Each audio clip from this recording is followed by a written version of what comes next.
dernière journée du NAB toujours, matinée bien tranquille. On est chez Marquise et on est avec Dan qui va nous présenter des nouveautés dans les produits de Marquise et des trucs en restauration et aussi en playback. Donc Dan, on est ici devant une station. Tu vas nous présenter en fait des ajouts aux nouveaux produits. Vous avez fait un partenariat avec Digital Vision pour introduire des nouveaux outils de restauration dans vos solutions d'étalonnage et de finition. Qu'est-ce que c'est? Exactement. Donc le partenariat en fait est essentiellement le résultat en fait d'une demande qu'il y a eu sur le marché par rapport à tous les outils en fait de mastering qu'on avait pour le cinéma numérique et pour la partie MF et pour la partie broadcast. La demande est essentiellement pour pouvoir avoir des outils qui gèrent en fait le nettoyage de l'image, donc la gestion du grain et du bruit. Cette gestion elle est importante pour améliorer la qualité de l'encodage typiquement, donc ça permet d'avoir un encodage qui est beaucoup plus efficace et donc des fichiers beaucoup plus petits.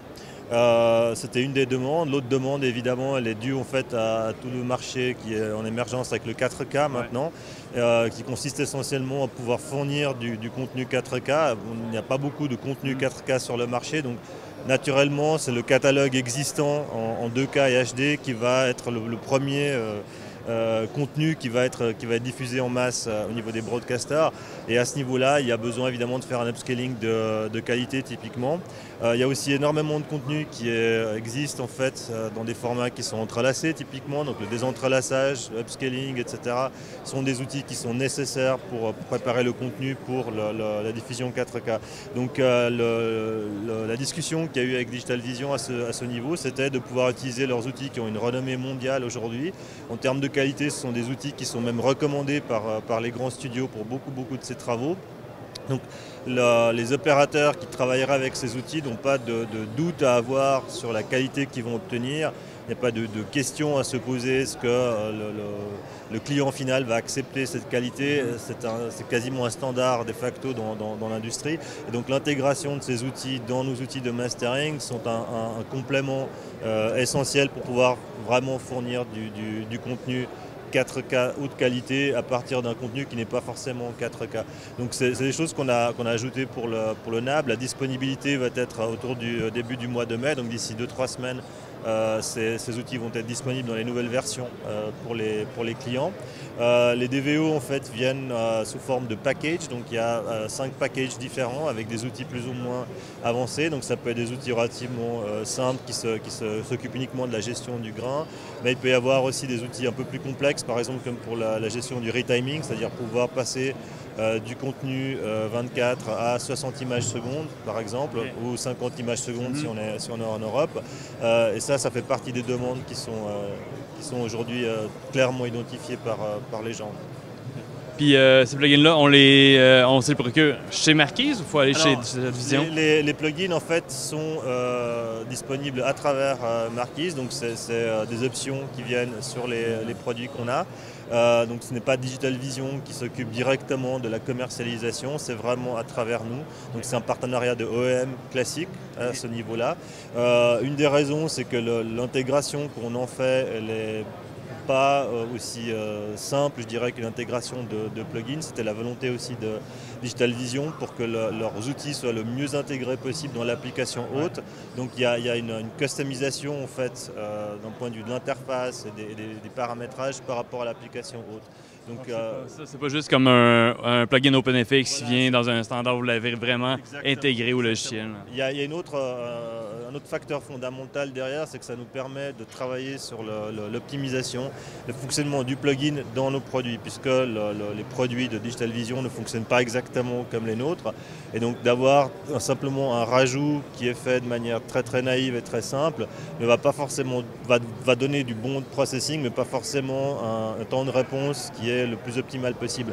Et donc l'intégration customisée à ce niveau-là est très important. Donc on a la main, on a le contrôle sur cette intégration, et ça c'est très important pour avoir la meilleure qualité possible dans le produit. D'accord, super. Maintenant on va aller voir le système ICE. ICE est un système de contrôle qualité donc de l'image. Ça répond en fait à une demande, comme je l'ai expliqué tout à l'heure, qui est une augmentation de la quantité de contenu. et évidemment une diminution du temps qu'on peut accorder à ce genre de travaux.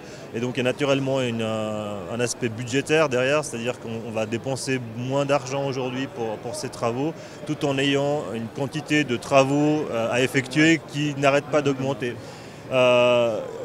Traditionnellement, ces choses-là se font sur des systèmes souvent dédiés. Pourquoi? Par exemple, quand on va parler de contrôle qualité d'un DCP, eh bien, il y a énormément de boîtes de post-production qui continuent à faire ce contrôle, à effectuer ce contrôle directement sur un serveur, sur un projecteur. C'est-à-dire qu'on va bloquer une salle de projection pour la vérification d'un DCP. Des fois, ça vaut la peine, mais bien souvent, ce n'est pas nécessaire. C'est le seul moyen souvent qu'on a d'avoir la meilleure qualité Exactement. possible pour faire notre contrôle de qualité. Exactement. Ouais. Alors, qu'est-ce qu'il y a de différent entre ICE et un certain nombre de players qui existent sur le marché? Aujourd'hui, on trouve quand même une bonne dizaine de players DCP, entre guillemets, sur le marché, du gratuit en mode logiciel ou évidemment au serveur d'Oremi, Dolby.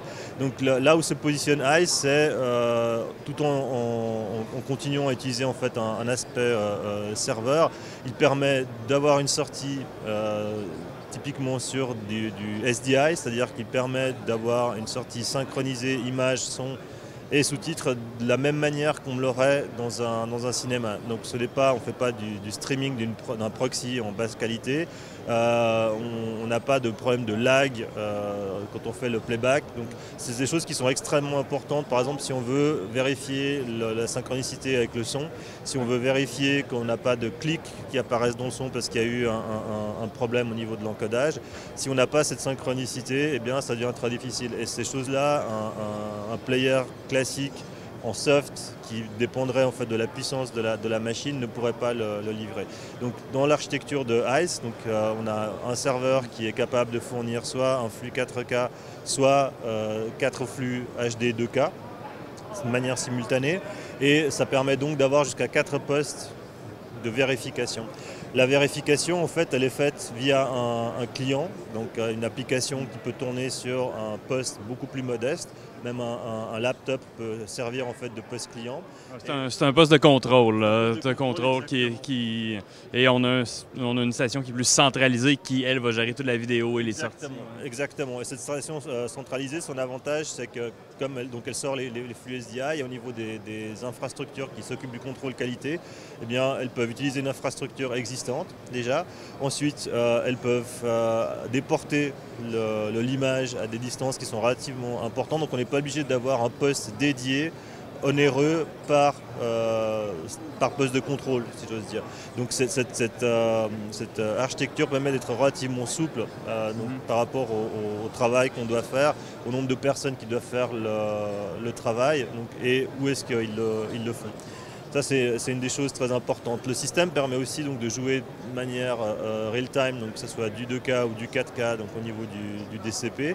Si on n'a pas accès évidemment à un projecteur ou un moniteur 4K, le système fait automatiquement du downscale sur un moniteur HD en gardant les ratios. Et puis l'adaptation d'image aussi. Évidemment, la partie espace colorimétrique, c'est-à-dire qu'on va pouvoir mapper du DCI P3 sur un moniteur Rec 709 pour garder une fidélité des couleurs. C'est des choses qui sont très importantes en contrôle qualité. Naturellement, d'autres choses viennent comme le contrôle de la compression, etc., où il est très très important de pouvoir voir la qualité de l'image à pleine résolution et non pas à travers des proxys ou des approximations de toutes sortes. Dans la partie du audio en fait, du serveur, donc il y a également la gestion en fait, jusqu'à 16 canaux en fait, audio. Et évidemment, ça permet de gérer en fait, le 5.1, le 7.1 au niveau des DCP. Si l'installation audio n'est pas disponible, donc si on a par exemple qu'un setup stéréo, on a également des fonctionnalités qui permettent de faire du downmix. Et donc même sur un setup modeste, on peut encore monitorer et écouter en fait, la qualité du son. Les clients viennent aussi avec des différents scopes, donc on a des scopes en fait, pour monitorer la partie audio. On a des matrices de remapping des canaux audio également. Voilà, ça c'est des problèmes qui arrivent très fréquemment justement sur les DCP. Il y a peu de gens en fait, quand ils vont au cinéma, se rendent compte des problèmes que ceux qui créent les packages peuvent avoir, mais effectivement le niveau sonore peut des fois créer des problèmes dans les salles. Donc la vérification sonore est très importante. Au niveau du mapping des canaux, c'est très fréquent que le mapping n'est pas correct à la création du DCP, simplement parce qu'on n'a pas fait attention, il y a une erreur de manipulation. Donc le contrôle qualité à ce niveau-là est très important. Donc que ce soit l'image ou le son, ces vérifications sont de plus en plus nécessaires. Il faut savoir que les studios aujourd'hui ne livrent pas qu'une seule version DCP d'un même film, ils en sont à 10, 12, 20, etc. En scope, en flat, différents langages. Donc la vérification devient un champ d'activité assez important, quoi.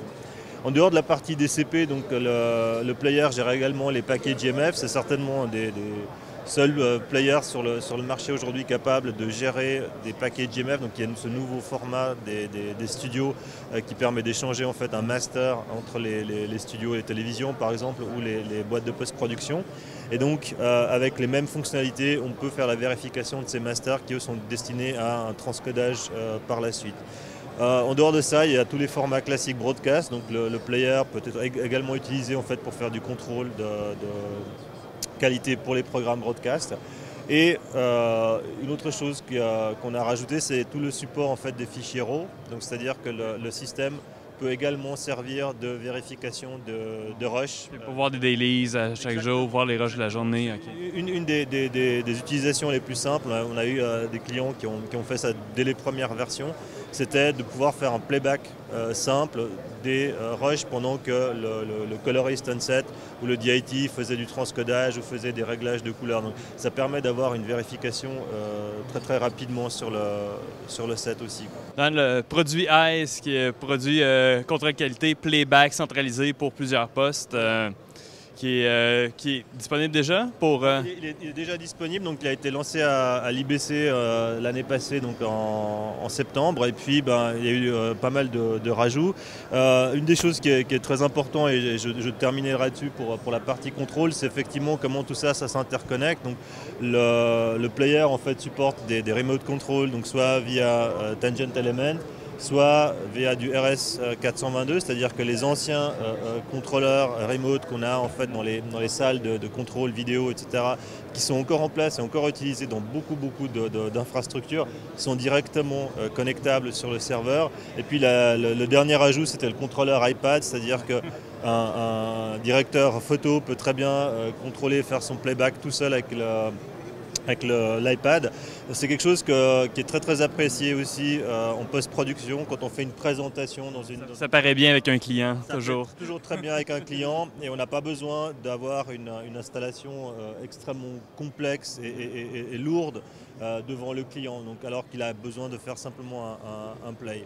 Donc le concept player DVD simple à utiliser est quelque chose qui fait beaucoup de plaisir aux gens. Voilà. Merci pour ton temps, Dan. Félicitations pour le produit.